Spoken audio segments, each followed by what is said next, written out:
বন্ধুরা ফাইনালি কিন্তু একদম নামিয়ে নিয়েছি।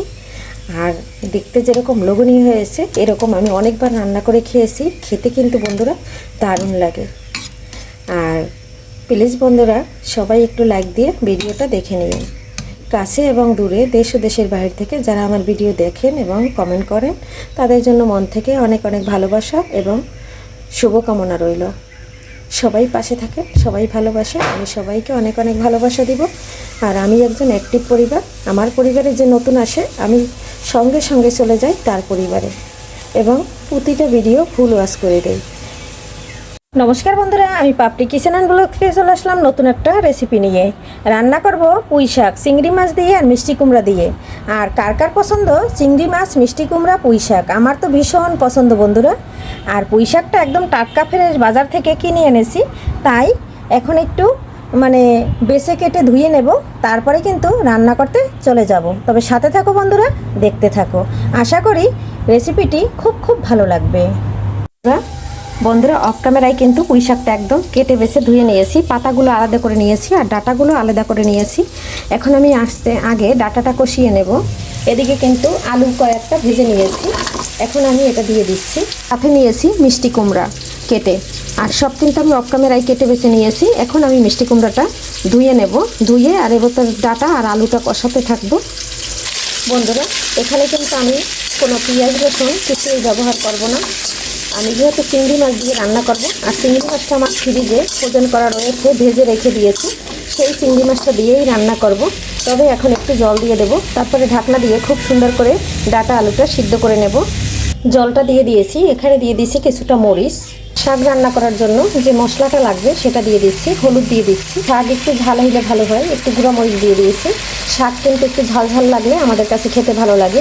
যেহেতু আলু দিছি, মিষ্টি কুমড়া দিচ্ছি, তাতে কিন্তু অনেকটা মিষ্টি হবে, তাই কিন্তু একটু মরিচের গুঁড়া বেশি দিয়ে দিয়েছি। আর কাঁচা মরিচটা ফালি করে দিয়েছি। মশলাটা দিয়ে একদম শেষ, এখন উপরে শাকটা দিয়ে ঢেকে দেবো। পুঁই শাকের ডাটা কিন্তু আলু সিদ্ধ হয়ে গেছে, এই পর্যায়ে এখন কুমড়াটা দিয়ে দিয়েছি। এটা কিন্তু অফ ক্যামেরায় দিয়ে দিয়েছি বন্ধুরা, ক্যামেরাটা অন করতে মনে ছিল না। এখন আমি শাকটা উপরে দিয়ে দেব, তাহলে কিন্তু কষানো আমার হয়ে যাবে। আর কুমড়াটা লাস্টে দিলাম, যেহেতু কুমড়া কিন্তু আমাদের একটু জাল কম লাগে, আর শাকটা যদি বেশি সিদ্ধ হয়ে যায় খেতে ভালো লাগবে না, তাই কিন্তু এই পর্যায়ে পাতাটা দিয়ে দিলাম।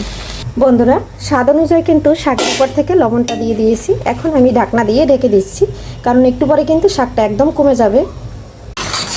বন্ধুরা এই শাকটা কিন্তু আমার কষানো হয়ে গেছে, এই পর্যায়ে আমি তেল পুড়ে দেব, ফোড়ন দিয়ে দেব, আমরা বলি তরকারিতে তেল দিয়ে দেব। এখন একটু নেড়ে ছেড়ে নিচ্ছি, আর যে ফ্রোজেন করা চিংড়ি মাছটা সেটা ওই তেলের ভিতরে একটু ভেজে দেব। ফ্রাই প্যান দিয়েছি, এখন আমি তেল দিয়ে দিচ্ছি। ফোড়নের ভিতর রাঁধুনি, তেজপাতা, জিরা এগুলো দিয়ে দিয়েছি। এখন আমি ফ্রোজেন করা চিংড়ি মাছ দিয়ে দিচ্ছি। বন্ধুরা এখানে কিন্তু আমি আর জল দেবো না, একদম কিন্তু মাখা মাখা করে রান্না করে নেব।